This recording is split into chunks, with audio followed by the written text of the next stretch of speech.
आपल्याला सगळ्यांना नेहमी वाटायचं का आपल्या भागात कुठलाच काम होत नाही आणि आपल्या भागात लक्ष देत नाही, आणि जे इलेक्शन येतात बाहेरचे आमदार खासदार येऊन जातात, इलेक्शन पुरते आपल्याला आश्वासन देतात का प्रचार करतात, तुम्हाला हे करू ते करू तुमच्यासाठी सर्व करू, पण काही करत नाही. इलेक्शन झाल्यावर कोणी लक्ष देत नाही.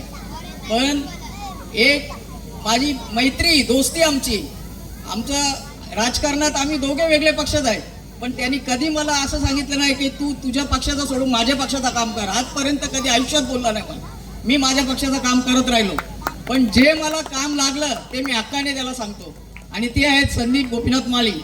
त्यांनी मी एक शब्द टाकला, एक शौचालयाचं काम करून टाकला.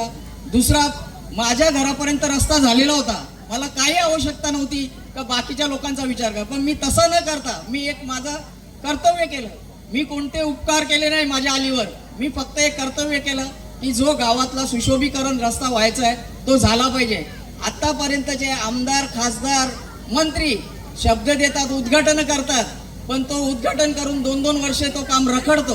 पण हा उद्घाटन असा होता का ज्या दिवशी उद्घाटन त्याच दिवशी काम चालू झालं, आणि त्या कामाला सुरुवात होऊन आज जवळजवळ 75% काम आपल्या आलीतला झालेलं आहे. जो थोडासा 25% राहिलाय तो पण आपला बस स्टॉप पर्यंत होऊन जाईल. फक्त मला आपल्या आलीतील आणि वरच्या आलीतील सगळ्या नागरिकांना एकच विनंती आहे की आपल्याला जो सहकार्य करेल, पक्ष कोणताही असो, व्यक्ती कोणीही असो, पण आपल्याला जो सहकार्य करेल त्याला नक्कीच सहकार्य करा, आणि येणाऱ्या इलेक्शन मध्ये त्यांना नक्कीच मदत करा. इथे सत्कार करायचंय. ही अशी व्यक्ती आहे का तिने 15 दिवस माझ्या मागे लागून मला सांगितलं की संदीप आमची संडासं खराब झालेली आहेत, काही निधी आहे का. मी त्याला बोललो एक काम कर, मी हनुमान काकांकडे पाठवतो. ते काम झालं. त्यानंतर रस्ता जो आहे तो बोला गावात रस्ता आहे, आमचे ओढलं रस्ता नाही, तुम्ही नेहमी तुमच्या मालिकच्या रस्त्याला रस्ते करता. बोला अशोक असं काही नाहीये, तू टेन्शन घेऊ नको. निधी आणणं सोपं आहे, पण ते काम करून घेणं हे कठीण आहे.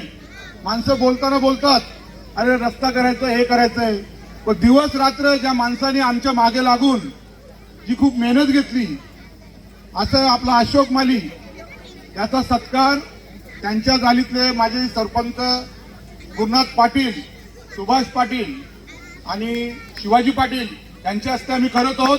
तर अशी व्यक्ती ओलीमध्ये होणे खूप अशक्य आहे. तर आपलं कामधंदे असतात, पण काम सोडून दिवस रस्त्यावर उभा राहिलेला आहे. त्यामध्ये एक छोटीशी भेटवस्तू आम्ही आमची नगर जमीना माली यांच्या देत आहोत.